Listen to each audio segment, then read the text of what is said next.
আসসালামু আলাইকুম। ব্যাংকার and banking চ্যানেলের নতুন ভিডিওতে আপনাদের সবাইকে স্বাগত জানাচ্ছি। আমি সাধারণত আমার এই চ্যানেলে ব্যাংক বিষয়ক পজিটিভ নিউজগুলো নিয়েই আমি ভিডিও করার চেষ্টা করি, কিন্তু বর্তমান প্রেক্ষাপটে আসলে পজিটিভ নিউজ খুঁজে পাওয়াটা ক্ষেত্র বিশেষে কখনো কখনো খুব দুষ্কর হয়ে দাঁড়াচ্ছে।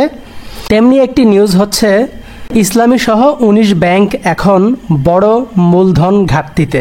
আচ্ছা, মূলধন ঘাটতি এই বিষয়টা কি, চলুন সেটা আমরা আগে বুঝি।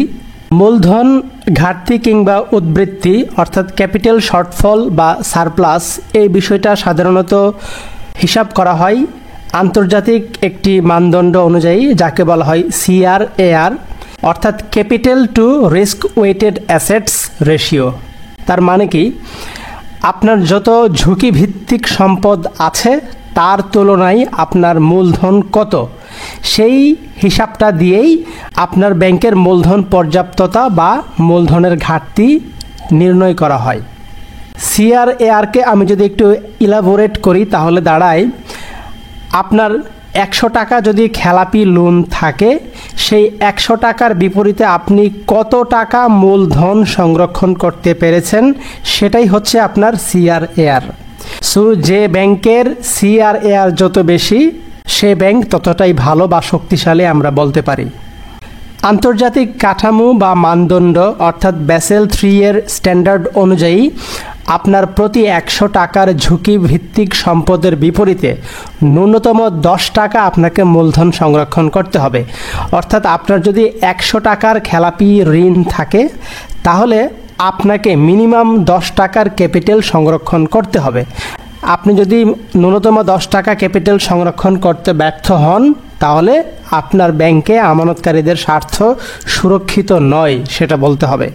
আপনার ব্যাংকে কোনো একটা ঋণ খেলাপি হওয়ার অর্থ হচ্ছে সেই পরিমাণ অর্থ আপনি আপনার আমানতকারীদেরকে পরিশোধ করতে পারছেন না বা পারবেন না, অথবা সেই পরিমাণ টাকা আপনি আমানতকারীদের চাহিদা অনুযায়ী পরিশোধ করতে পারবেন না। এই কারণে আন্তর্জাতিক যে মানদণ্ড তারা যেটা নির্ধারণ করেছে সেটা হচ্ছে যে আপনার খেলাপি ঋণ বাড়ার সাথে সাথে আপনি যেন আপনার আমানতকারীদের আমানত ফেরত দিতে পারেন, সেই কারণে আপনাকে ক্যাপিটাল বাড়াতে হবে। অর্থাৎ আপনার যত বেশি ঋণ খেলাপি হবে, ততই আপনার ক্যাপিটালের প্রয়োজনীয়তা বাড়তে থাকবে। আপনার ক্যাপিটাল আপনি যদি সেভাবে সংরক্ষণ করতে পারেন, তাহলে আপনার ব্যাংকটিকে স্ট্রং ব্যাংক বা স্ট্যান্ডার্ড ব্যাংক হিসেবে আমরা বলতে পারবো।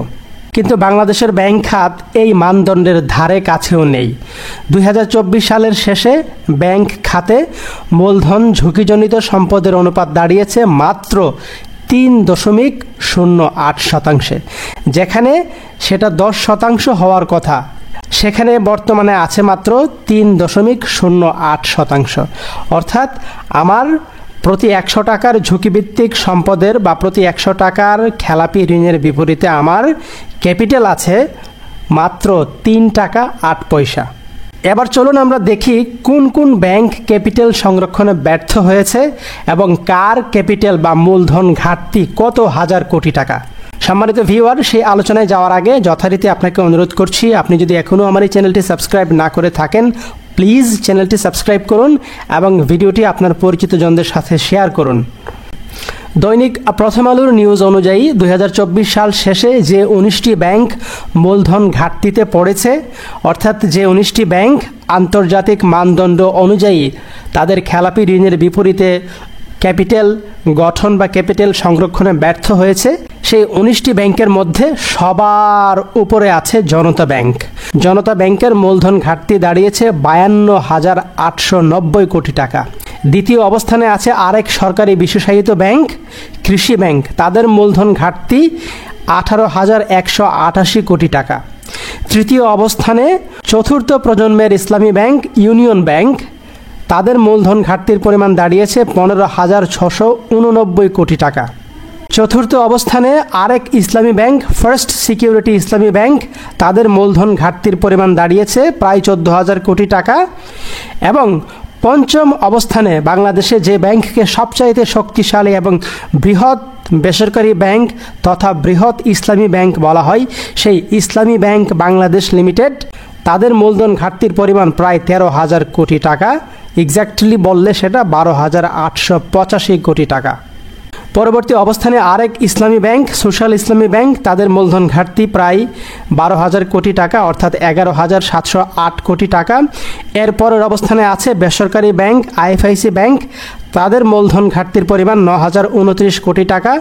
এরপরে ন্যাশনাল ব্যাংক, তাদের মূলধন ঘাটতির পরিমাণ 7,798 কোটি টাকা। এরপর আরেক সরকারি ব্যাংক রূপালী ব্যাংক, তাদের মূলধন ঘাটতির পরিমাণ 5,192 কোটি টাকা। এর পরবর্তীতে আছে পদ্মা ব্যাংক, যার সাবেক নাম ফার্মার্স ব্যাংক, তাদের মূলধন ঘাটতির পরিমাণ 4,985 কোটি টাকা। এরপর আরেক সরকারি জায়ান্ট ব্যাংক অগ্রণী ব্যাংক, তাদের মূলধন ঘাটতির পরিমাণ 4,686 কোটি টাকা।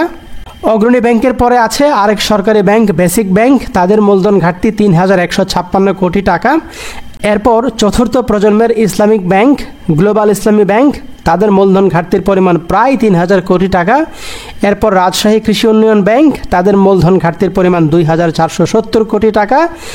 আইসিবি ইসলামিক ব্যাংকের মূলধন ঘাটতির পরিমাণ 1,900 কোটি টাকা। বাংলাদেশ কমার্স ব্যাংকের 1,600 কোটি টাকা।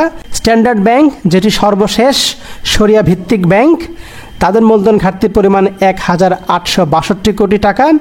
বাংলাদেশের প্রথম বেসরকারি ব্যাংক এবি ব্যাংক, তাদের মূলধন ঘাটতির পরিমাণ 500 কোটি টাকা। এরপর আল আরাফা ইসলামী ব্যাংকের মূলধন ঘাটতির পরিমাণ 254 কোটি টাকা।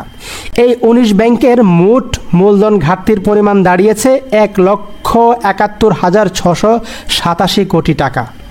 এই বিরাট পরিমাণ মূলধন ঘাটতির অর্থ হচ্ছে আপনি আমানতকারীদের চাহিদা অনুযায়ী 1,71,687 কোটি টাকার আমানত ফেরত দিতে পারছেন না অথবা পারবেন না। সো আমরা বিশ্বাস করি ব্যাংক খাতে আমানতকারীদের আস্থা বাড়াতে এবং বাংলাদেশের ব্যাংকিং খাতকে আন্তর্জাতিক নিয়ম অনুযায়ী পরিচালিত করতে ব্যাংকগুলো এই বিরাট অঙ্কের মূলধন ঘাটতি পূরণ করার জন্য উদ্যোগ গ্রহণ করবে। তারা ব্যাংকগুলোতে ফ্রেশ ক্যাপিটাল ইনজেকশন করবে।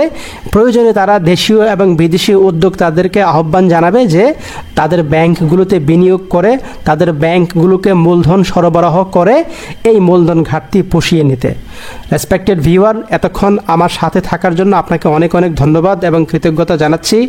আশা করছি আপনি আমার চ্যানেলটি সাবস্ক্রাইব করেছেন। যদি এখনও চ্যানেলটি সাবস্ক্রাইব না করে থাকেন প্লিজ চ্যানেলটি সাবস্ক্রাইব করবেন। আর ভিডিওটি যদি ভালো লেগে থাকে অবশ্যই ভিডিওটিতে একটি লাইক দেবেন এবং কমেন্ট করে আপনার মন্তব্য প্রতিক্রিয়া অথবা প্রশ্ন আমাকে করবেন। আমি আপনার মন্তব্য প্রতিক্রিয়া কিংবা যে কোনো প্রশ্নের উত্তর দেওয়ার সাধ্যমতো চেষ্টা করব। আমার ব্যর্থতাকে ক্ষমা সুন্দর দৃষ্টিতে দেখবেন এবং পরবর্তী ভিডিও পর্যন্ত আপনাকে আমাদের সাথে পাবো সেই প্রত্যাশায় আজ এখানে শেষ করছি। ভালো থাকুন। আসসালামু আলাইকুম।